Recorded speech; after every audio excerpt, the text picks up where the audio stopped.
creio que Deus abre caminhos para a gente viver o impossível, para a gente viver as promessas, para a gente viver as realizações. Eu coloquei como, sabe que eu estou tratando de milagres, né? Eu estou aqui realmente numa campanha marcados para milagres. Se eu tenho que falar de milagre, eu tenho que falar de quem faz o milagre, eu tenho que falar de quem realiza o milagre, de quem estabelece o milagre. Mas também eu tenho que sempre lembrar que o milagre não acontece para Deus, porque Deus não precisa de milagres. Quem que precisa de milagre? Nós precisamos de milagres. Obrigado, querido.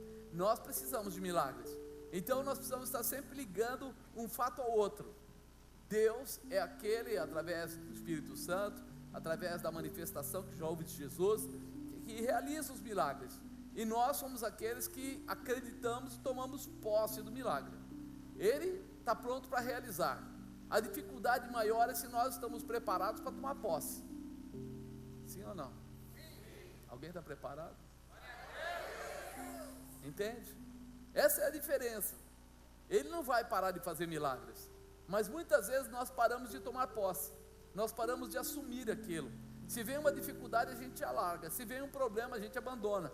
Se vem qualquer situação diferente, a gente deixa para lá. Se não saiu do jeito que a gente esperava, parece que bate uma angústia, uma tristeza, uma dúvida, um medo, e você fala assim: ah, não vale a pena, eu vou parar. Mas irmão, se eu já estou caído, por que eu não me levanto? Por que eu não acredito mais no levantar do que eu acredito no cair? Por que eu não acredito mais na minha determinação através de Jesus Cristo do que eu acredito na minha derrota através do diabo? Eu preciso mudar esse enfoque. Eu preciso me determinar a lutar contra isso, porque na verdade isso não está no céu, isso está aqui. Todo esse desânimo somos nós que propagamos, ou aceitamos, ou participamos. Não vem do céu. Deus jamais mandaria para você desânimo. O diabo, sim, porque ele sabe que com isso ele te derrota. Colocando desânimo, ele rouba a sua determinação, e automaticamente o que era fé começa a ser temor, desânimo, etc, etc, etc, que é o contrário da fé. E aí eu perco aquilo que eu tinha direito. Então lembra sempre disso: tem alguém lutando contra você, e tem alguém lutando a favor de você. Que lado você vai escolher? Se for inteligente, é a favor. Se for meio chapado, meio atrapalhado, qualquer coisa vale. Eu lembro quando eu era garoto, né? E tinha sempre aquele negócio de fazer time, e tinha que separar goleiro, e o goleiro escolhia o time, não era assim? E normalmente os goleiros eram os piores. Sou idiota. Aí de repente eles falavam, eu já ficava aqui maquinando, né? Vou pegar o Zé, o Antônio, o Pedro, o João, porque esses caras são bons. E às vezes alguém ia primeiro e tirava o sujeito ali, e isso eu já sabia assim, dificuldades, porque eu não sou um bom goleiro, mas eu tenho que estar dentro de um bom time. Você pode não ser um crente fantástico, mas você tem que estar ligado àquele que é vencedor. E você tem que estar ligado ao vencedor, tem que estar ligado ao Pai, ao Filho e ao Espírito Santo de Deus. Por quê? Porque eles já são vencedores, já está designado a vitória deles e não de Satanás. Para Satanás está designado a derrota. Apenas leva um tempo, mas a derrota já está determinada. Enquanto ele não termina, ou seja, enquanto não acaba tudo isso, ele vai tentar achar adeptos para o time dele. Diga: não sou eu que vou participar desse time. Eu escolho ficar com um time de vencedores. O Pai, o Filho e o... Pronto. Já escolheu o time certo, já é vitória para a tua vida. No livro de Marcos, capítulo 4, né? Olha, a Bíblia nos ensina que as coisas carnais são dadas aos carnais, e as coisas espirituais são dadas aos espirituais. A Bíblia não quer com isso fazer acepção de pessoas. Não é que assim, então ela escolhe, né? Ela separa. Ao contrário, ela te dá o poder da escolha. Se você for carnal, é porque você não quer ser espiritual. E se você for espiritual, é porque você não quer ser carnal. Então, na medida que você busca, é a que você recebe. Na medida que você se disponibiliza, é que você tem parte. Então, a escolha é nossa. fica muito claro que as pessoas que vivem na dimensão da carne jamais entenderão ou estarão preparados para viver o sobrenatural de Deus. Sobrenatural é um negócio doido, é ou não é? Milagre é doido? Você diz que não pode, de repente vai o sujeito lá. Eu lembro assim, eu sempre esperei, né? Eu estudava aquela coisa toda, e quando comecei a ir para a igreja, eu esperava assim que viesse um cara que falasse muito bonito.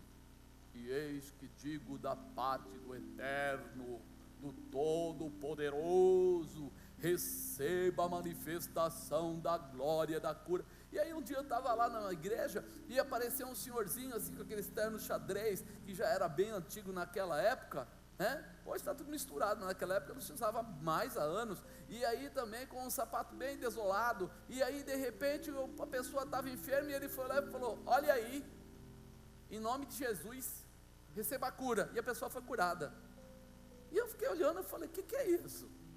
O que ele está fazendo aqui? Que negócio é esse? Ele não falou bonito, ele não fez oração longa, ele não fez, apenas ele chegou do jeito que dava, falou do jeito que podia e resolveu o assunto, porque ele era espiritual, ele estava ligado numa dimensão sobrenatural. Então a carne dele, o terno dele, a forma dele falar, não valia absolutamente nada, mas o que valia era a autoridade que estava contida na vida dele, porque ele estava em espírito.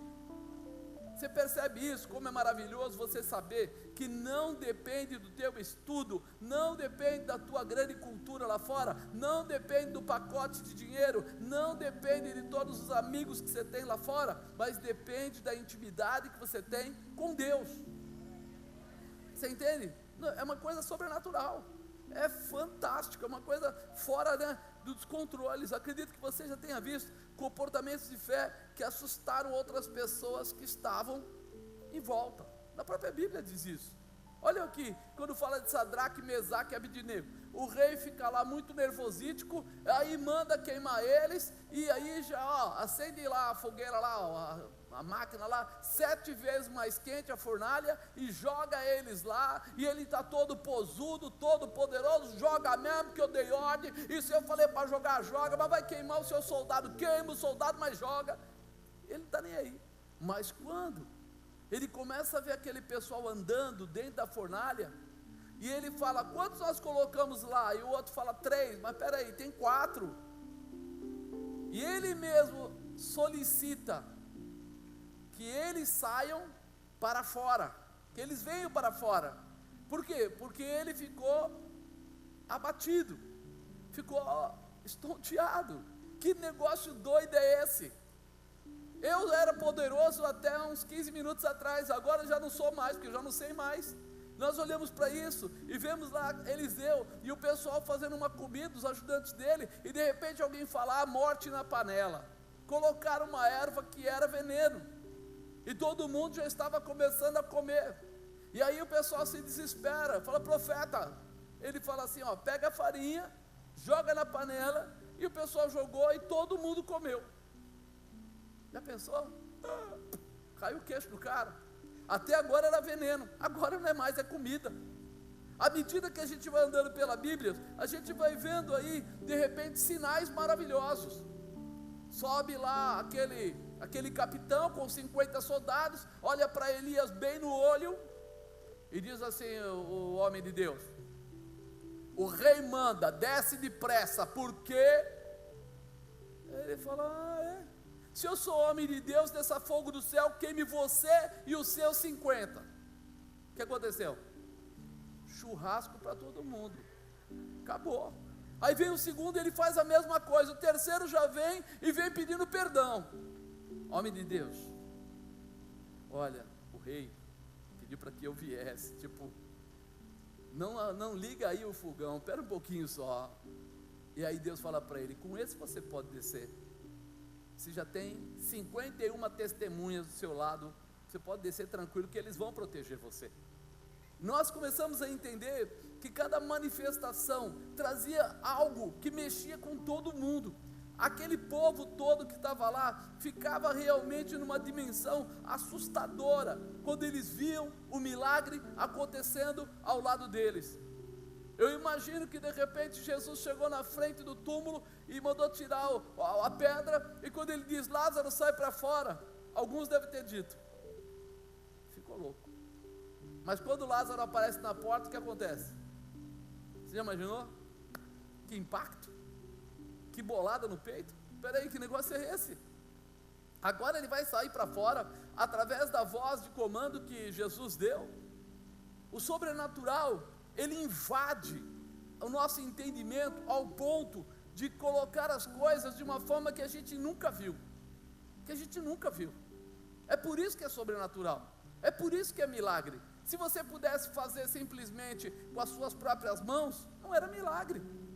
Então eu preciso estar preparado para ver tudo isso que Deus tem preparado, porque muitas outras situações de milagres e pessoas aconteceram, e você já viu isso perto de você. Quem aqui já viu algum milagre perto de você? Uma pessoa que foi curada de uma forma muito estranha, uma pessoa que viu porta de emprego, uma pessoa que largou vício. Você viu? Então peraí, é a mesma situação, que um dia aquela pessoa era um problema. Às vezes eu brinco, né? Falo dos nossos colaboradores aqui, cada um deles. Hoje, eu falo com o Tabajara hoje, eu fico até assustado, porque ele é uma moça hoje. Com aquele tamanho todo, ele é super meigo, ele fala comigo, né, como se eu fosse alguém especial, me trata com muito respeito.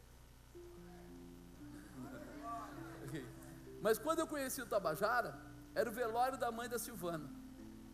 E eu cheguei lá, ela falou, amor, que era o namorado dela, porque sempre que o namorado é amor, né? Amor, esse daqui é o pastor lá da igreja.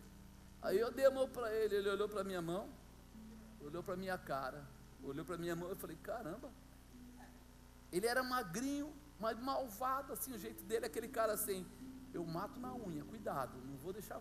E hoje, olha lá, hoje ele está mais forte, já está com mais idade, aquela coisa toda, e me trata super bem. O que aconteceu? Nós não entendemos, mas Deus está fazendo milagres todo dia, todo dia Ele está mexendo, todo dia Ele está mudando. Só que para nós, quando as coisas não levantam uma bola de fogo, quando o mar não abre, quando não cai, 5 nuvens do meu lado, quando o avião não está caindo e dá breca assim a meio metro do chão, eu acho assim, não é milagre. Mas todo dia Deus está fazendo milagre, todo dia Ele está estabelecendo algo novo, todo dia Ele está trazendo uma realização. Está faltando é que nós venhamos abrir nossos olhos para enxergar tudo que Ele está fazendo, tudo que Ele está realizando, porque Ele não parou. Há 2.000 anos, há 5.000 anos, Ele não parou, Ele continua operando, Ele não para. Diz que o Santo de Israel não dorme nem toscaneja, ou seja, não tem um minuto de descanso, Ele está ligadaço todo o tempo. Se Ele está ligadaço todo o tempo, quem é que está dormindo? Pois é, olha para o irmão do lado e fala, é você que ronca aí, mano, você está aí. Não, outro dia uma pessoa falou para mim, falou assim, você pensa que é fácil? Eu falei, por que você não clama? Ele dizia, quem vai dormir? Tipo, chega meia-noite, 11 horas, tem que dormir. Eu falei, então não é problema, então quer dizer que tudo está bem, porque se tivesse mal, quando você está com uma desinteria a noite inteira, você fica dormindo? Você levanta, não levanta? E se tiver que ir lá, sentar no seu belo trono, você vai quantas vezes for necessário, não é verdade? Agora, se eu tiver que ajoelhar lá e clamar a Deus, levantar, dar uma volta, porque a perna dormiu, você ajoelha de novo, clama a Deus, dá uma volta, ajoelha de novo, clama a Deus, dá uma volta, você fala assim, eu não vou dormir. Amado, as coisas sobrenaturais estão para aqueles que desejam, para aqueles que têm, fome. Quem consegue dormir bem quando está com fome? Você não almoçou, chegou em casa à noite, tomou um copo d'água e foi deitar. Aí você lembra, lá na geladeira tem presunto, queijo, tem pãozinho francês lá no armário. Você consegue dormir? Fala a verdade, irmão. Você começa a rolar naquela cama e daqui a pouco você fala, chega, eu vou levantar daqui, eu vou resolver esse negócio agora, né? Então muda a história. Você é aquele que tem que assumir a posição para que essa história possa mudar. O Espírito de Deus quer fazer coisas grandes. Olha, Marcos 4:35, e naquele dia, sendo já tarde, disse-lhes, passemos para o outro lado. E eles, deixando a multidão, o levaram consigo, assim como estava no barco. E havia também com ele outros barquinhos. Levantou-se um grande temporal de vento. Subiam as ondas por cima do barco, de maneira que já se enchia. E ele estava na popa, dormindo sobre uma almofada. Despertaram-no, dizendo: Mestre, não se te dá que pereçamos? E ele, despertando, repreendeu o vento e disse ao mar: Cala-te, aquieta-te. O vento se aquietou e houve grande bonança. E disse-lhes: Por que sois tão tímidos? Ainda não tendes fé? Sentiram um grande temor e diziam uns aos outros: Mas quem é este que até o vento e o mar lhe obedecem? Olha, é importante a gente ver, ele estava dormindo no meio da tempestade. Talvez alguém diga: como Jesus poderia dormir numa situação tão complicada como esta? Se o próprio Jesus ensinava os seus discípulos a ter fé, né? Dizendo para eles que eles deveriam sempre crer no poder, a realização. Quem crê nisso tem paz no coração. Quem crê verdadeiramente na manifestação de Deus, ainda que venha uma tribulação, ele sabe que Deus vai cuidar da tribulação. Ele sabe que não há porta que possa ficar fechada quando ele abre. E você sabe, se por um caminho vierem contra você, o que vai acontecer? Por 7 caminhos fugirão de você. Tudo isso é bíblico.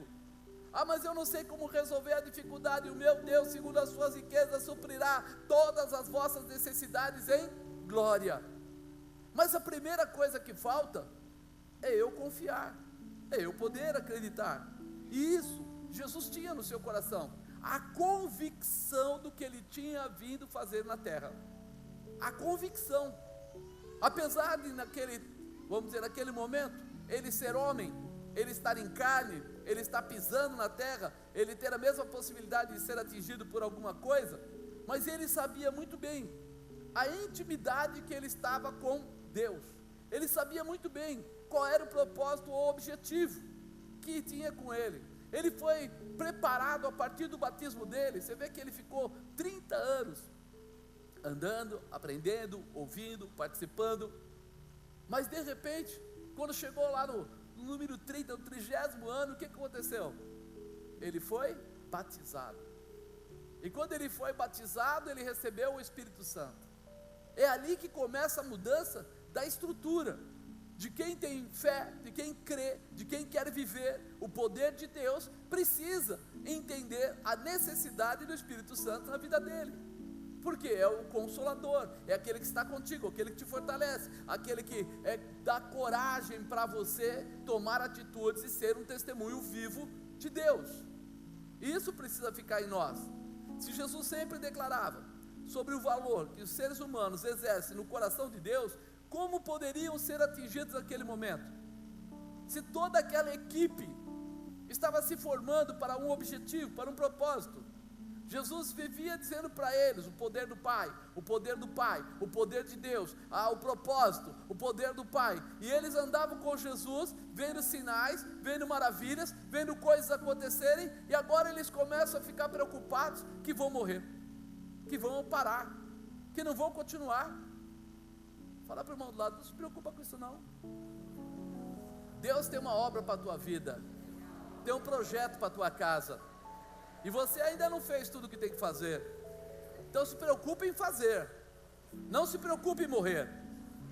Amém? Porque tem gente que pensa no final, na derrota, na queda, no abate, mas não pensa na glória, na honra, no poder, na autoridade, na vitória.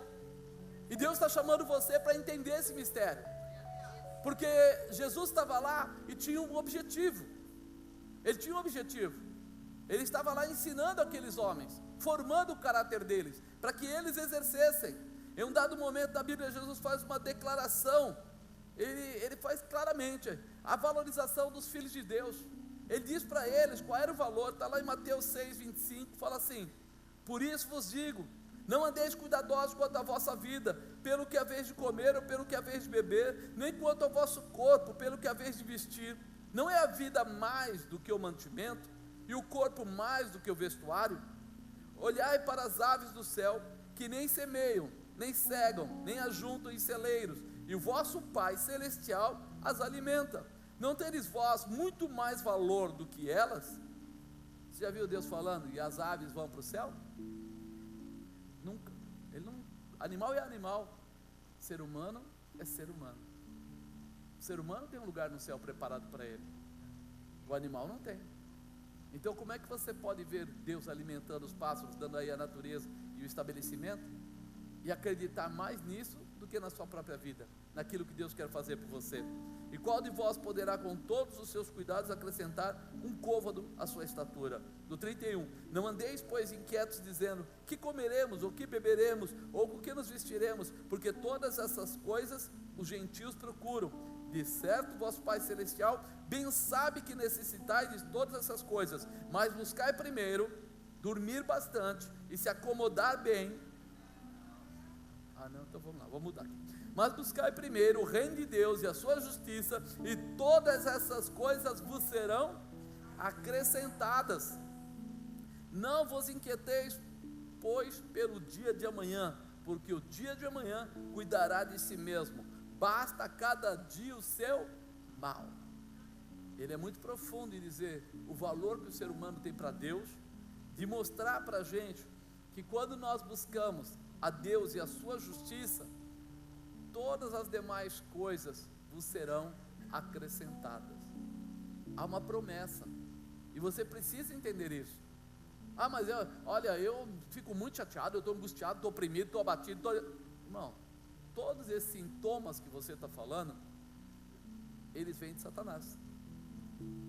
Abatido, angustiado, oprimido, entristecido. Deus não criou você para isso.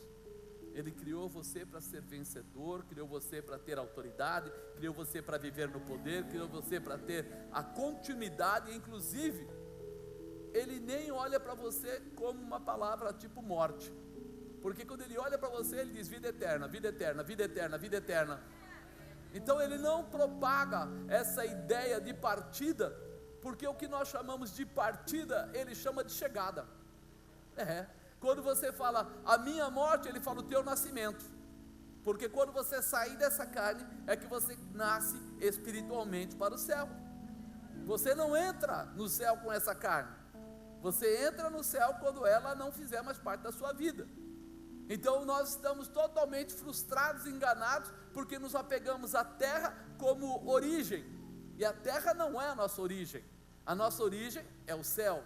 Por isso, quando Ele fala que você vai para o céu, Ele diz, você vai tornar para a casa do Pai, você vai voltar para a casa do Pai, você vai viver a tua plenitude, aquilo que é seu por direito. É algo totalmente diferente. Mas voltando lá à palavra de Marcos 4, só fiz essa aspas aí, ou essas chaves, para mostrar para você o tamanho do amor que Deus tem em você, e que aqueles homens estavam apavorados no barco, achando que iam morrer, quando ali não era o lugar de morrer. Diga, ali não era lugar de morrer. Sabe por que ali não era lugar de morrer, irmão? Porque esse mar da Galileia, também chamado de Lago de Genezaré, é igual, sabe a represa aqui no Riacho Grande, para você entender? Mesma coisa. Não é um mar, não é água salgada, é água doce. Ali não há, você vai na represa, você vê ondas de 2 metros? Não vê. Mas há algo que vamos dizer assim, acontece não naturalmente, é um fenômeno, um choque de ventos no ar, que provocavam longemente uma tempestade na água. É como se viesse vento da esquerda, vento da direita, e eles se chocassem, e aí eles formam como um rodamuinho, e atingem a água, atingem o mar. Quer dizer, estava acontecendo, entre aspas, vamos chamar de um milagre, que não era bem para ele, mas era alguma coisa que não era normal, não era natural. Se você for hoje lá, você vai andar, eles têm um barco que passeia com você lá, ele atravessa tudo para um lado, e daí ele para lá, você vai lá num bar, lá num restaurante, que eles falam que você vai comer o peixe de Pedro, você come lá o tal do peixe de Pedro, entra no barco e volta de novo para o outro lado, e nada acontece, tranquilo. Quando muito pode chover, se for dia de chuva, mas nada mais que isso. Aí você olha e fala assim, que situação é essa?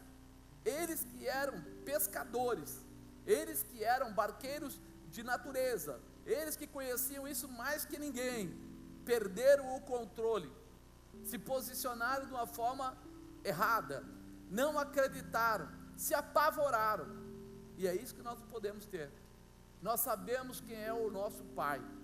Você sabe quem é o Senhor da sua vida, não sabe? Você sabe quem é que pagou o preço na cruz para te salvar?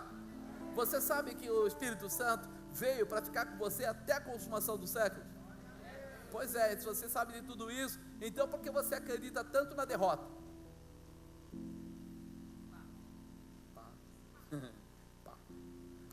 Sabe? Nós somos levados, como eles foram levados, pela situação, não acreditando naquilo que é natural, naquilo que na sua maior parte do tempo acontece, para acreditar naquilo que era um ataque simplesmente. Então cuidado com isso. Aí ele fala aqui, né?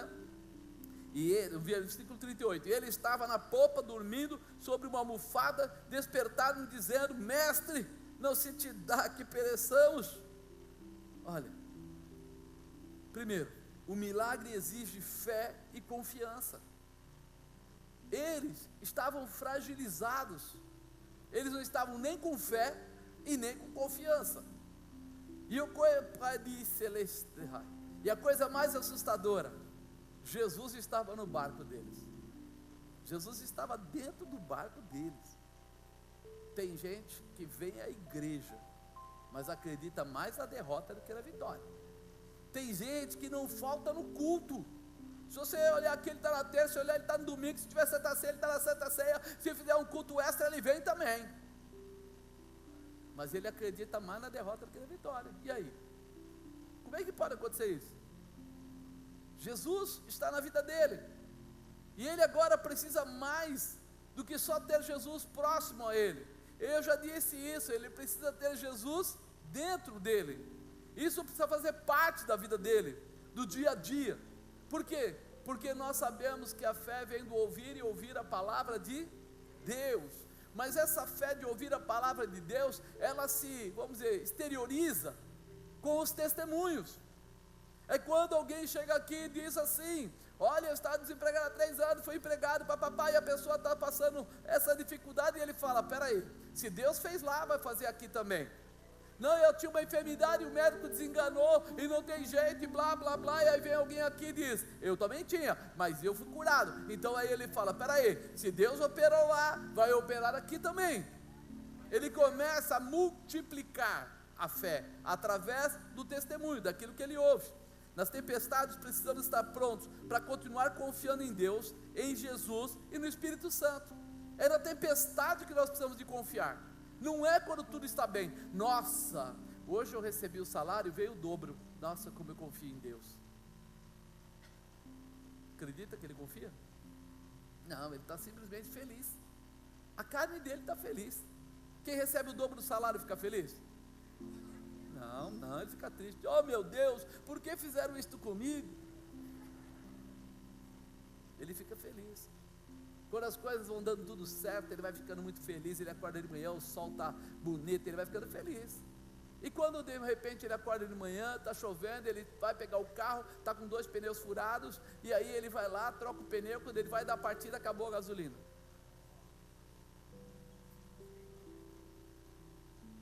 Acabou a felicidade?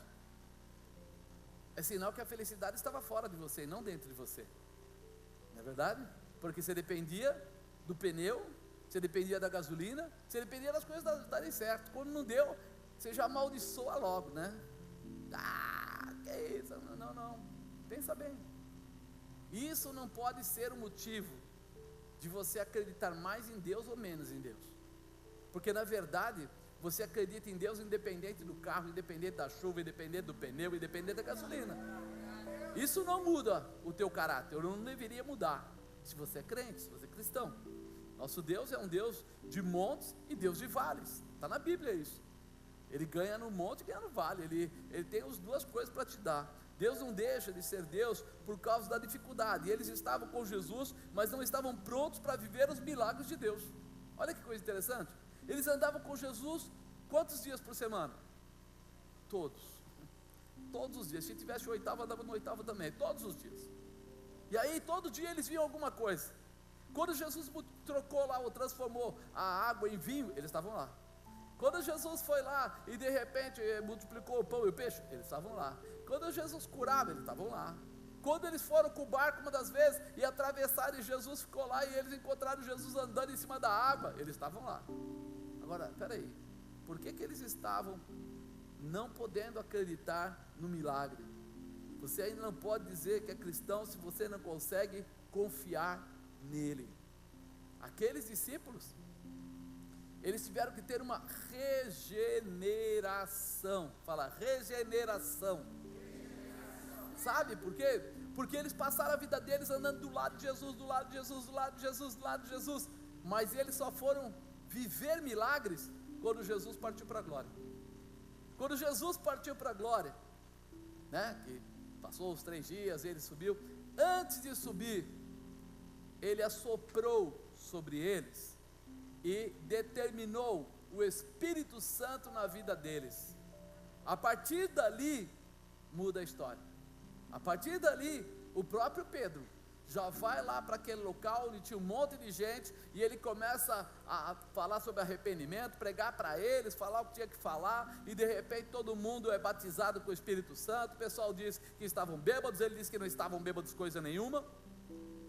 Ele já consegue entrar numa dimensão top, não é mais básico. Por quê? Porque assoprou Jesus dele e pediu que eles recebessem o Espírito Santo. Eles foram regenerados, tirou deles a visão carnal e estabeleceu neles agora a visão sobrenatural. Por isso você precisa buscar o Espírito Santo. Por isso você não tem que ficar preocupado se a pessoa que está do seu lado balança, se a pessoa rodopia, se a pessoa cai, mas você tem que estar preocupado. Eu também quero receber essa manifestação, eu quero isso na minha vida, porque a presença do Espírito Santo regenera.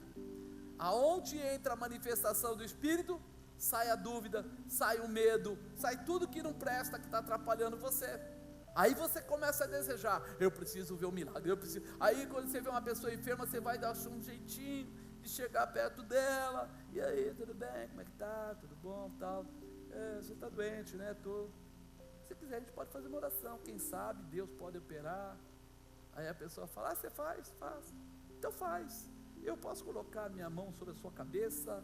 Você vai chegando, sabe aquela que você vai chegando devagarzinho? Quando a pessoa menos espera, está com a mão na cabeça dela, determinando, receba a cura. E aí, uma dessas vezes, porque você vai começar a desenvolver essa vontade, essa garra, Deus vai fazer um milagre, essa pessoa ou outra pessoa vai ser curada. Quando você vê aquela pessoa que era enferma ser curada, o que você vai sentir? Tchau. Fui usado, agora é comigo. Aí quando você vê um enfermo, você fala o seguinte, mano, eu preciso pôr a mão na sua cabeça, você dá licença. Ele vai falar, esse cara é louco. Você fala, louco mesmo, vamos aí, pá. Daqui a pouco você vê outro ser curado, e aí você vê outro ser curado, e aí você começa a acreditar numa manifestação especial. Hoje o Fabinho colocou até no grupo aí, ele colocou que nasceu uma bebezinha linda, né? E aí ele colocou que um dia o apóstolo chamou para frente as mulheres que queriam ficar grávidas, e essa irmã, ela tinha perdido o bebê que ela estava gestando, e ela veio para frente, e Deus falou para ela que ia acontecer o fato. Hoje ela estava lá, tendo o bebê, apresentando o bebê lá, tirando fotografia. Aí, é que a gente fala assim, uma coisa que parecia tão sombria, há 10 meses atrás, passou aqueles dias de maior dor, de maior sofrimento, e hoje ela está lá, apresentando aquilo que Deus fez. Nós precisamos nos liberar para permitir que o poder de Deus se manifeste. Ele é como se dissesse assim, está com o copinho do seu lado esperando, está lá, vai lá, dá aguinha para ela, dá aguinha, e você fica assim, mas se ela não quiser tomar água, se ela não quiser, enfia na boca, irmão, derrama na cabeça, faz alguma coisa, porque à medida que ela tomar aquela água, alguma coisa vai acontecer. Você precisa estar disposto a trabalhar por isso. Um dia, a Raquel, chegou na igreja lá e falou, olha, eu fiz o ultrassom, fez o ultrassom e disse que o meu filhinho Samuel, né, não existia nome ainda, né, mas e disse que ele ia ter problemas, que ele ia nascer com síndrome de Down. O médico olhou, está aqui, vai nascer, pá. E aí ela falou, e agora? Eu falei, agora eu só posso fazer o que eu sei fazer, porque eu não sou médico, eu vou orar. Ela é farmacêutica, não sei o quê, mas eu falei, posso orar? Pode. Nós oramos, clamamos, falei, agora volta lá e faz o exame de novo. Depois de uns dias ela volta com o exame, nada mais. Se ela aceitasse aquilo normalmente, se ela dissesse, vou ter que ter um filhinho com problema, vou ter que tratar ele bem, pôr numa escola para ajudar ele, provavelmente ela teria o problema. Mas quando ela viu o problema, o que ela fez? Correu para alguém que pudesse orar. E aí nós vemos que Deus está esperando você, meu irmão, está esperando cada um de vocês para realmente chamar a presença dEle ao milagre. Nós sabemos quantos milagres já passaram pela Aliança da Paz, não foi um nem 100, mais que isso. Muitas coisas aconteceram, e muitas coisas aconteceram, por quê? Porque normalmente a gente dá liberdade. Não foi no domingo, Deus falou que tinha uma pessoa com dor nas costas, não sei o que, aí eu falei, Fabinho, vai até lá e ora por ela, porque ela vai ser curada. O Fabinho foi lá, orou, e a mulher foi o quê? Curada. Se você acredita, você realiza. Se você não acredita, você engole a seca e continua do mesmo jeito.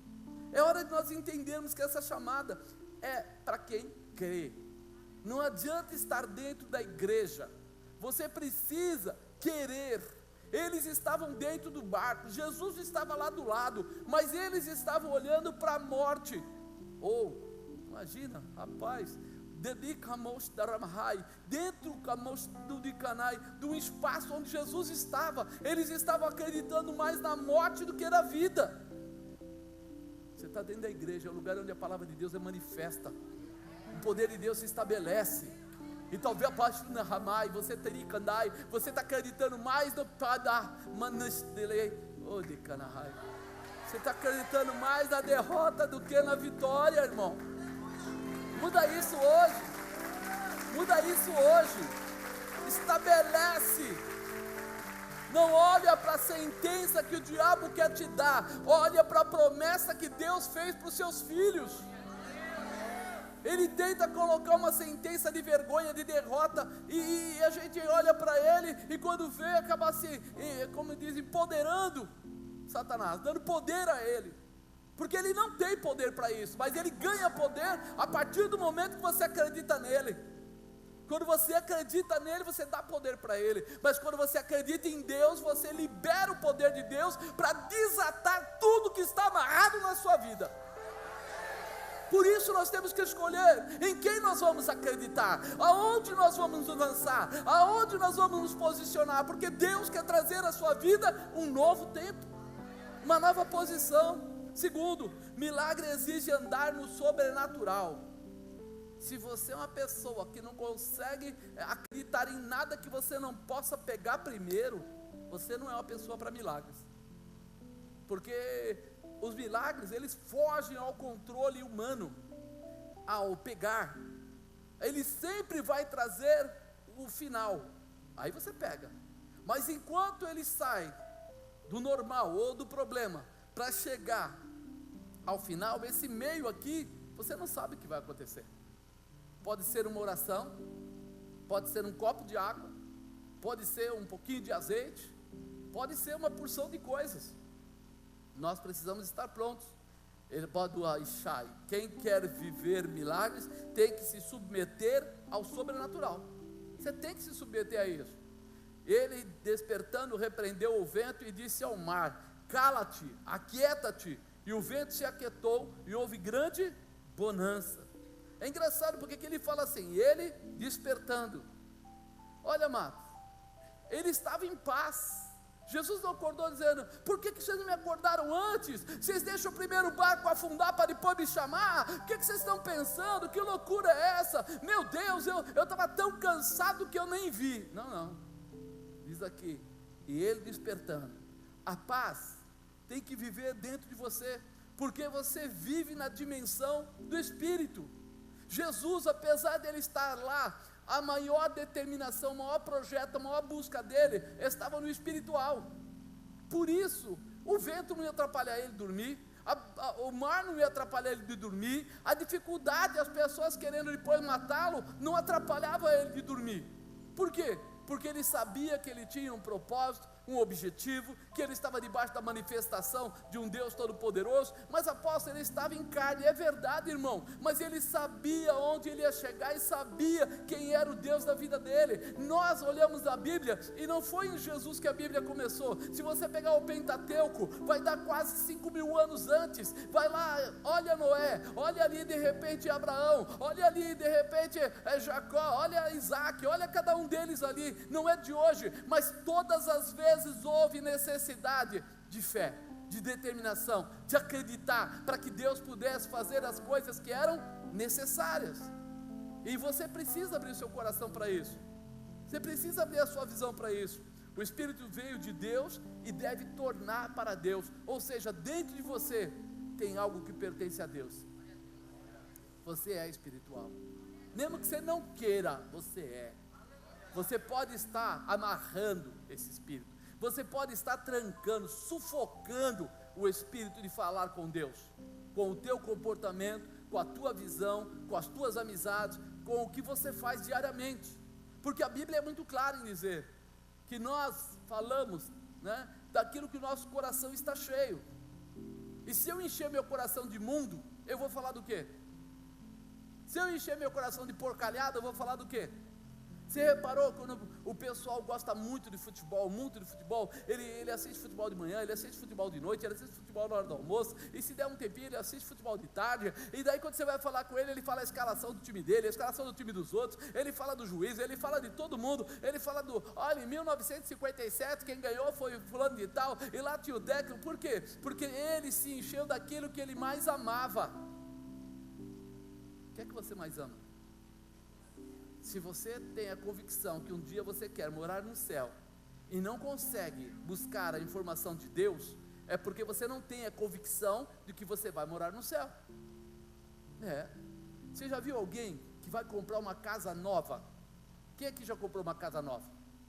Casa nova que eu falo não é assim, nova que ninguém usou, nova que eu digo, uma casa que você almejava, um apartamento que você almejava. O que acontece? Eu lembro de mim quando criança ainda, 14 anos e tal, meu pai comprou uma casa em São Bernardo aí, e de repente, a gente não tinha dinheiro, mas a gente queria ver a casa, e aí a gente combinava, e aí fazia, sabe o quê? Piquenique dentro da casa. Minha mãe pegava a comida, punha tudo na sacolinha, vinha, aí punha um pano aberto lá na sala, a gente sentava tudo no chão e comia ali, porque a gente estava dentro de um lugar que a gente pretendia morar. Aquele lugar não era um lugar qualquer. Tinha brinquedo lá? Não. Tinha piscina lá? Não. Tinha um playground? Não tinha playground, não tinha nada disso, mas tinha o local que nós esperávamos que fosse o local do nosso descanso, o lugar que não nos tirariam, não nos colocariam para fora. Era o lugar que a gente não ia mais pagar aluguel, era o lugar que nós íamos poder conviver com a nossa família, assistir a televisão. Por isso havia alegria, gozo e paz por estar lá. O Kamai Xanabacai. O que é que você sente com referência ao céu? O que é que você sente com referência a Deus? Porque nós falamos que o final da nossa vida é lá, que lá é a nossa casa natural, lá é a verdade da nossa vida. Mas não arde o seu coração de pensar na sua moradia, de pensar na sua família toda espiritual que está por vir? Será que não arde?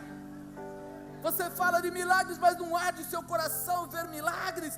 Você fala da Pabai Shurianda Labai do Espírito Santo, mas você não tem o desejo de sentir aquele arrepio, de sentir aquela presença, de sentir aquele poder, de falar em línguas, de não querer saber de outra coisa, mas querer receber todo o envolvimento que Ele tem por você.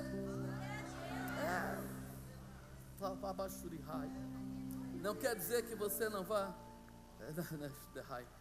não quer dizer que você vai sair do corpo, não, mas que você vai se permitir buscar constantemente andar na dimensão do Espírito, tá? Não vai dividir agora, mas você vai andar diariamente buscando a presença do Deus vivo, do Dikamarrai, do Espírito Santo, do poder que Ele tem. Olha, veja que Jesus não fez uma oração para que o milagre acontecesse. Você reparou nisso? Que Ele não falou assim: rapaz, vamos orar, porque se nós não orarmos, não vai acontecer. Olha o que ele fala: e ele, despertando, repreendeu o vento e disse ao mar: cala-te, aquieta-te. E o vento se aquietou e houve grande bonança. Por que ele não orou? Por que ele não caiu de joelho dentro do barco e falou: Senhor, Senhor, misericórdia, nós vamos morrer se o Senhor não parar esse vento, se o Senhor não parar essa tempestade? Quando você tem intimidade com uma pessoa que você liga para ela, você fala assim: ó, aqui quem está falando é o Marcos, aquele que é esposo da Alda, que é pastor da igreja, o meu CPF é tal. Você fala assim? Ou quando é seu amigo você fala: e aí, mano, tá ligado? Vai ou não vai? Combinou, agora vai pagar aquele almoço, vai isso, vai aquilo. Que liberdade é essa, irmão? Só quem tem intimidade. Jesus tinha intimidade com o céu, Jesus vivia o céu, por isso ele não teve dúvida nenhuma de olhar para aquela situação e dizer: parou, não é eles não, agora que está falando sou eu, pode parar. Será que você tem intimidade com Deus? Ou será que quando, ixi rapaz, o negócio está ficando ruim, vai endemoniar, ajoelha, clama, chama o pastor, chama o amigo do pastor, o primo do pastor, o tio do pastor, o vô do pastor, chama todo mundo que o negócio vai ficar feio? Assim? Ou você fala: peraí, em nome de Jesus, sai daí agora, Satanás, você não tem lugar aqui. Ele tem que saber quem é você antes de acontecer. O Espírito Santo tem que conhecer você pela intimidade que você tem com Ele, e não esperar que venha a dificuldade para você se encher. Não, ele falou: não, parou aqui. Ele já vai determinando, já vai declarando. Se você tem camucho da raiz, se tem cana rasa, ele não precisou fazer oração, apenas acordou, levantou e já determinou, repreendeu o vento e disse ao mar: cala-te, etc. Se entendermos esta manifestação, nós vamos nos disponibilizar a viver exatamente o que Jesus ensinou. Nós vamos viver o que Ele ensinou, né? Pequenos ensinamentos contidos nessa orientação. Nunca se desligue de Deus. Viva uma vida de fé, acredite, se encha do Espírito Santo, ande sempre na visão do sobrenatural de Deus, esteja pronto a determinar o milagre no nome de Jesus. Não se intimide com a tempestade, não se preocupe com o que os outros à sua volta vão achar do que você está fazendo. Jesus ficou preocupado com os discípulos? O que eles vão achar agora? Esquece, meu irmão, ele fez o que tinha que ser feito. Procure sempre entender qual é o fato gerador da tempestade que está na sua vida. Você já reparou nisso? Tem pessoas que querem parar o problema, mas não sabem nem qual é a origem do problema. Aquele momento é o que pode levar você a ter novamente problemas, né? Se Jesus apenas desse ordem ao mar para silenciar, o que estava batendo no barco? Não era o mar, não era a água? Porque ele disse que já tinha água lá dentro, que estava açoitando o barco. E se ele mandasse falar: calma mar, calma aí, ia parar? Provavelmente pararia por alguns minutos. Mas a gente repara aqui que ele dá uma ordem primeiro, não para o mar. Cadê aqui a palavra? Vamos lá. E ele, despertando, repreendeu o vento, a origem do problema, porque o mar só estava agitado porque o vento estava agitando o mar. Tem gente que está: Deus, olha lá, me dá dinheiro para pagar essa conta. Ele paga a conta e amanhã a conta vence de novo, não vence? Conta de luz vence só uma vez por ano? Amanhã está vencendo de novo. Senhor, aquela pessoa falou mal de mim, faz com que ela sente agora o peso da sua mão. Depois de amanhã a outra pessoa fala, começa tudo de novo, porque se o diabo está operando, ele vai continuar. Jesus sabia que se ele quisesse acabar com a tempestade, ele precisava acabar primeiro com o vento. Como é que está a tempestade na sua vida? Qual é a área que está sendo assolada? O que é que está acontecendo lá na sua casa? O que é que está tirando a sua paz? Mas não olha o efeito, olha a causa. O que é que está gerando? Tem gente que fala assim: porque eu não gosto de vir na igreja, melhora, piora, melhora, piora, melhora, piora. Não é a igreja, irmão, é você. Você é que melhora e piora, porque você não cuida daquilo que você tinha que cuidar, você não muda a sua vida. Você hoje faz a coisa errada, aí faz a sessão, entre aspas, do descarrego. Sai o peso, aí eu volto, chego em casa, rolo de novo no lixo, aí eu falo, nossa, olha aí, os problemas voltaram, a igreja não resolve, o que não resolve é você ficar na mesma vida porqueira, é isso que não resolve. Se você buscar em Deus, se você clamar a Deus, se você der a sua vida na mão de Deus, se você começar a adorá-lo sobre todas as coisas, como a Bíblia diz, então quando Satanás vier chegar no olho, o que é o quê? Pode pegar a tua bagagem e sair, aqui em casa você não tem espaço, aqui não tem lugar para você não, cai fora, sujeito. Ele vai ter que saber que você não é uma bolinha de borracha dele que ele joga na parede e volta, joga na parede e volta, joga na parede e volta. Não é não, filho. É melhor você ser uma bola de boliche, quando ele jogar quebra tudo, destrói tudo, muda tudo, estabelece tudo. É isso que ele fez aqui, ele mostrou que cuidar era melhor do que esperar. Olha o que ele fala, o que estava atacando eles era o mar. Não, mas o causador desse descontrole do mar era o vento. E quantas vezes você está combatendo a situação errada? Estabeleça o milagre certo para a sua vida, irmão. Não perca tempo querendo cuidar das porcarias. Sabe aquela parede que está toda já inchada de umidade, e você vai lá e passa uma tinta por cima. Passa lá 2 semanas, está tudo embolorado de novo. Vai lá no depósito, meu irmão. Não, sem propaganda, sem propaganda. De repente, você fala assim, enquanto você não arrancar aquela casca toda de lá, enquanto você não colocar o véio da não sei o que lá, enquanto você não refizer aquele negócio direitinho, aquela parede vai continuar inchando, embolorando e caindo os pedaços. Mas se você quer mudança, então comece a pensar o que é que gera isso. Se tem umidade, o que está acontecendo? Jesus entendeu. Eu vou mandar o mar se aquietar, mas primeiro eu vou parar o vento. Para o vento lá na tua casa, irmão. Para o vento. O mar vai acabar parando naturalmente. Ele vai acabar parando naturalmente. Sabe por quê? Porque muitas vezes você está permitindo que o diabo tenha liberdade. Você está permitindo pelas tuas amizades. Você está permitindo pelos teus parentes. Quando eu me converti, eu vou ser sincero, eu tive que me distanciar dos meus parentes. Então você não tem amor, ao contrário. Eu sabia que era hora de eu me fortalecer primeiro. Eu precisava me fortalecer. É a coisa mais triste, você começar a tentar explicar e as pessoas começarem a te atacar. Agora você é igreja, agora você não sei o que. Então eu falei, peraí, antes que eu tente parar o mar, eu preciso parar o vento. Eu vou parar o vento. Eu e a dona Bispa falou, não, agora a gente vai ficar curtindo mais aqui em casa, nossa família vai ser mais a igreja, por um tempo, até a gente se fortalecer. Depois que a gente se fortalecer, a gente pode voltar a ter contato, a conversar, porque aí nós estamos preparados, porque o vento já não chama mais atenção, não atrapalha mais. A gente pode andar no meio da tempestade ali, tranquilamente. O que é que você está fazendo com a sua vida? Está colocando na sua mesa pessoas que têm visão totalmente contrária, que falam de forma contrária, que não acreditam em Deus, que não vivem a presença de Deus, e estão entrando no meio da sua vida.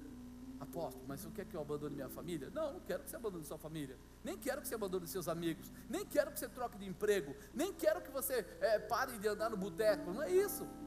Mas eu gostaria que você pensasse, se você tem força para dizer para eles, vento, pode parar, a palhaçada acabou. Agora, eu sei quem é o Senhor da minha vida, e eu vou ver a manifestação de Deus em mim primeiro, e em volta de mim, quem estiver por perto. Eu vou ser a diferença. Terceiro, na dimensão do Espírito, tudo é possível. Diga, na dimensão do Espírito, tudo é possível. E sentiram um grande temor, e diziam uns aos outros, mas quem é este, que até o vento, o mar lhe obedece? É engraçado, né?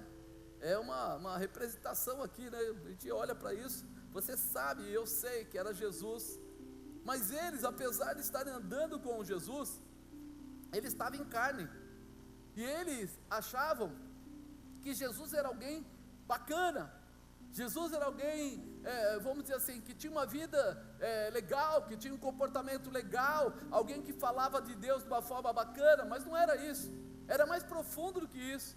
Jesus estava lá com uma dedicação, uma determinação de mudança. Ele era homem sim, mas ele tinha uma dedicação de mudança. Ele se fez homem para mostrar que era possível vencermos o mundo e vivermos os milagres.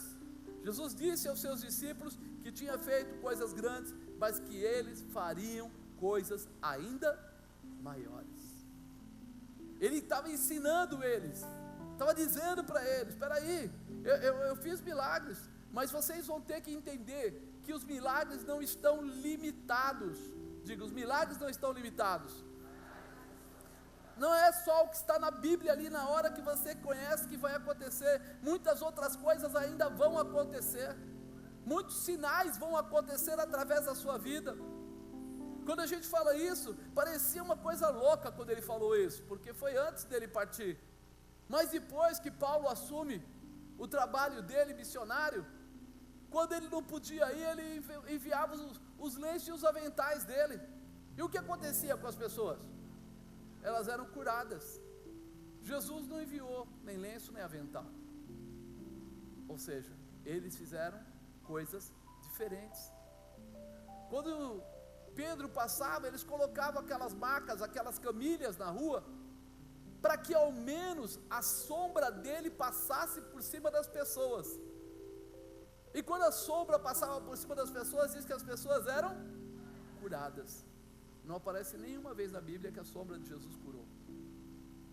Jesus não falou assim: vocês podem fazer o que quiser, mas não passem por mim, não vão além, só façam até onde eu fiz. Não, ele quis dizer para eles: vocês estão recebendo autoridade para fazer tudo o que for necessário, tudo que for preciso, tudo que possa honrar a Deus, tudo que possa mostrar o caminho do céu. Vocês têm essa liberdade. E nós muitas vezes ficamos tolhidos, presos, algemados àquilo que a gente ouve as pessoas falarem, e não deixamos Deus nos mostrar o que pode ser feito, ou o que pode ser realizado. O elo para tudo isso acontecer, na vida de Paulo, na vida de Pedro, na vida de Jesus, foi o Espírito Santo de Deus. Porque na dimensão do Espírito, tudo é possível. E nós precisamos abrir o nosso coração para conhecer o Espírito Santo, para viver o Espírito Santo, para viver a possibilidade que Ele abre para você, abre para mim, e que nós temos mais, muito mais, para chegar na nossa vida. Só que nós de repente bloqueamos. Não é do jeito que eu acredito, não vai acontecer. Não é do jeito que eu imagino, não vai acontecer. Só que quando a gente vê Jesus chegando a Nicodemos, e ele diz para Nicodemos: necessário vos é nascer de novo, da água e do Espírito. Nicodemos era um doutor da lei, conhecia tudo, vamos falar assim, do Pentateuco. E de repente, ele fala assim: não é possível, eu não posso voltar ao ventre da minha mãe. E Jesus fala para ele: sendo você um dos top, vamos dizer assim, não entende isso? Se eu falando das coisas carnais, das coisas básicas, você não entende? E se eu falar das celestiais? Já pensou? Se ele começasse a falar do Apocalipse, o que Nicodemos ia falar? Está louco, isso não existe. Só que essa é a verdade. Nós precisamos crescer naquilo que o Senhor nos deu, no Espírito e na água, na palavra. Quando a gente crescer nisso, nós vamos começar a ter fundamento. Fundamento quer dizer o quê? Alicerce. Alicerce quer dizer o quê? Ninguém vai tirar você da posição, ninguém vai roubar você, ninguém vai vir com ventinhos e tempestades e começar a desanimar você, porque no meio disso tudo você vai estar preparado para vencer. No meio disso tudo você vai ter mais do que coragem, você vai ter determinação para ir até o fim, independente do que falarem, independente do que acharem. Amados, chega uma hora que você tem que amadurecer, você tem que se posicionar, você tem que se estabelecer. Quando você é o primeiro na sua casa que se converte, deve ter um monte de gente assim aí, toda a família fica achando que você é o estranho do ninho. Todo mundo acha que você é, sei lá, o quê? Não bebe mais, não faz isso mais, não faz aquilo mais. Ih, rapaz, dá problema. E quando eu na época fui levantado diácono, meu irmão foi até a igreja para ver, meu irmão mais velho. Ele foi até lá no Bom Pastor, onde eu iria sendo consagrado naquele dia. E ele foi lá e ele falou assim: posso fazer uma pergunta? Pode. O que você viu nisso? Com certeza você é um cara inteligente, você vai ter lucro nisso, não vai? Você vai ganhar alguma coisa com isso. O que leva? Ele tem salário? O que tem de bom?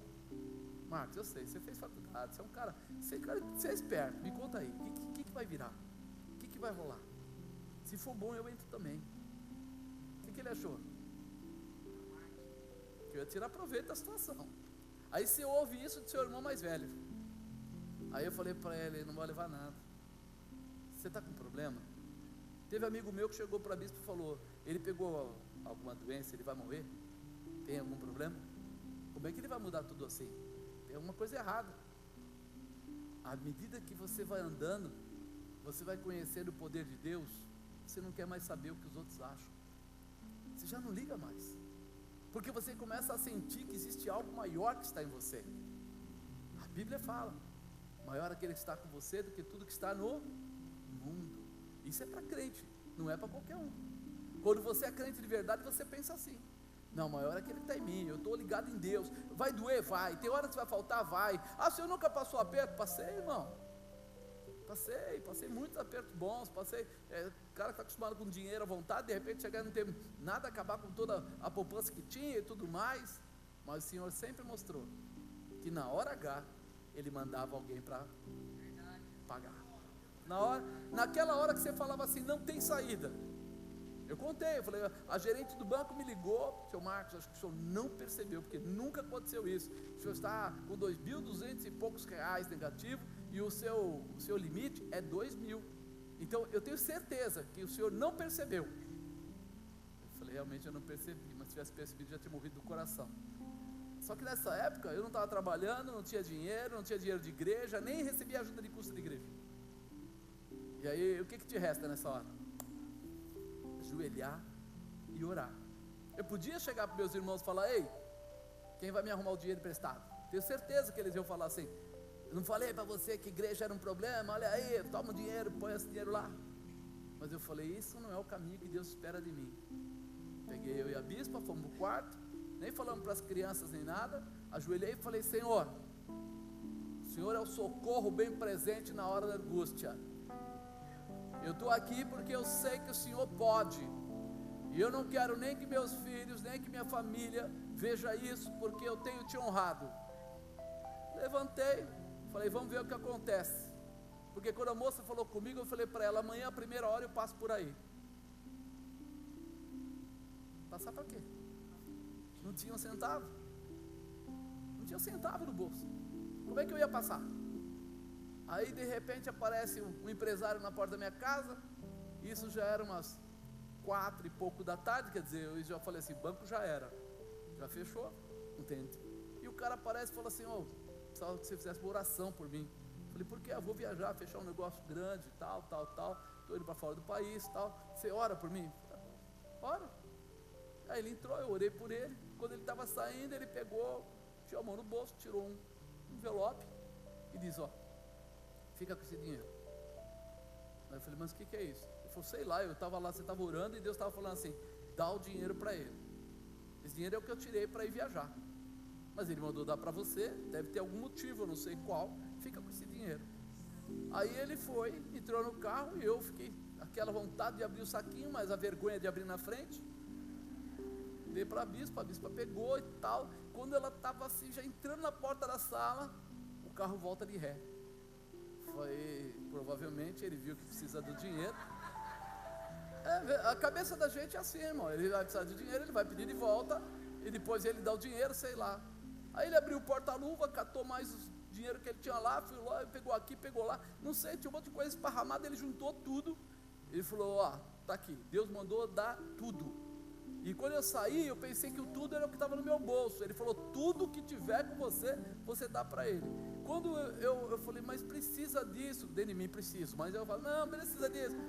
Aí ele foi embora. Quando ele foi embora, eu entrei em casa, a bispa contou, o dinheiro que a moça falou que estava negativo no banco, era o dinheiro que estava em cima da mesa. Exatamente a mesma coisa. No outro dia, quando abri o banco, eu estava lá dentro, ela chegou para o gerente geral e falou assim: eu não falei, porque pagaram lá o cheque. Ele falou: não falei, ele nunca teve problema, ele não ia, ele tem dinheiro. Eu falei: tenho mesmo. Agora eu te conto isso, não para orgulho, não, para mostrar para você que Deus está sempre disposto a socorrer, mas a primeira coisa que Ele espera que você faça é que você pare de buscar no agiota, pare de buscar empréstimo não sei aonde, e vá buscar nos pés dEle, porque eu poderia ter achado maneiras, ainda tinha crédito na praça, deixa maneiras, mas eu falei: Senhor, não é certo, não é justo, isso não vai dar errado. E se eu contar testemunhos que foram acontecendo, você vai falar: que loucura. Mas Deus quer ouvir a sua voz. O Espírito Santo quer fazer sinais. E para isso você vai ter que se encher do Espírito Santo. Você vai ter que abrir espaço para buscar, porque o sobrenatural não é conseguido com as coisas naturais, é conseguido com todo o mecanismo, os princípios sobrenaturais. Oração, clamor, jogar fora o que te atrapalha, tirar do caminho o que não presta, se posicionar no meio das pessoas que estão à sua volta. Você pensa que eu nunca ouvi bobagem? Eu nunca ouvi chegar lá, meu irmão era gerente de tesouraria do Banco do Brasil, eu chegar lá no clube deles lá no interior, e o cara já vinha com a bebida lá, abrir a cerveja, pôr lá assim, e falar assim: é por conta da casa, é pelo seu irmão, que o seu irmão é o cara assim, assim, assim. Ele falou: obrigado, querido, eu não bebo. Aí meu irmão: pô, vai fazer desfeita, toma só essa, depois você não toma mais. Não, eu não tomo mais. Não, mas peraí. Aí ele falou assim: o cara vai querer saber por que você não bebe. Ele vai querer saber, peraí. Eu falei: companheiro. Aí o cara veio e falou: você sabe, no final o cara estava chorando, dizendo: eu sou desviado, me distanciei do evangelho. Aí meu irmão: pô, cara, tu veio aqui para pregar? Venho. Chamou porque quis, agora venho, e daí? Se ele quer saber porque eu não bebo, eu vou contar para ele, não só porque eu não bebo, vou contar para ele o que tem de bom na minha vida. Porque o pessoal tem mania de falar: crente, você não pode. Aí todo mundo fica olhando assim: ah, não pode isso, não pode aquilo. Mas eu posso muito mais, eu posso entrar na vida dele, no profundo, e falar do que Deus quer falar. Você tem que saber o que você pode. O mundo sabe dizendo o que você não pode, mas você pode muita coisa. Você pode liberar, você pode curar, você pode restaurar, você pode transformar, você pode abrir uma porção de situações novas na vida das pessoas. Então agora eu queria que você se liberasse para isso, que você abrisse o teu coração para entender que não existe tempestade que possa segurar a tua intimidade com Deus. Não existe tempestade que vá fazer você deixar de dormir, porque Deus tem cuidado de você, e o que está dentro de você é muito maior do que tudo que está fora. Você está cheio do Espírito Santo, está cheio da presença de Jesus Cristo. Você tem apenas que trazer isso à tona, sabe? Trazer isso à tona. Ele quer liberar você, Ele quer habilitar, preparar você, Ele quer tirar todos os, sabe, um monte de sujeira que fica no caminho, querendo embaçar, querendo atrapalhar. Quem já teve aí o óculos que ficou embaçado, e quando ele vai olhar, ele não consegue enxergar, aí depois ele descobre: putz, era o óculos que estava sujo. Aí ele lambe o óculos, limpa, visão perfeita. Tem um monte de cristão com a visão embaçada, não está enxergando o que Deus tem para colocar. Apóstolo, mas isso acontece no dia que teve aquele trabalho, que o apóstolo Igor veio aqui. A bispa foi lá fora buscar a esposa dele lá no carro, que ela ia pegar não sei o quê, e ela deu uma batidinha, e ela não percebeu, a lente do óculos caiu. E ela caiu a lente do óculos, ela pegou o óculos, um dos discípulos dela até viu, mas na hora mandou ele pegar o pacote, ele pegou e falou: já volto para buscar. E entrou. Quando entrou ali, depois ela chegou e falou para a bispa: nossa, eu estou mal dos olhos, né?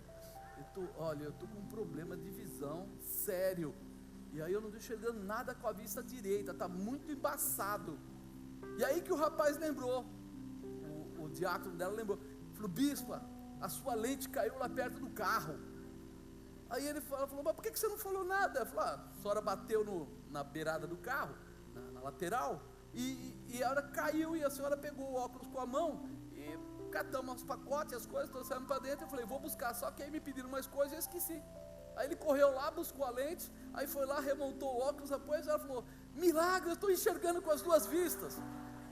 Tem um monte de gente aí, irmão, perdendo a visão de Deus, não porque é por detalhe, por bobagem, porque está embaçado, porque está sujo, está na hora de limpar, de se posicionar, de colocar a lente de volta, de enxergar na ótica do Espírito. Fica de pé. Deus quer fazer coisas diferentes com você.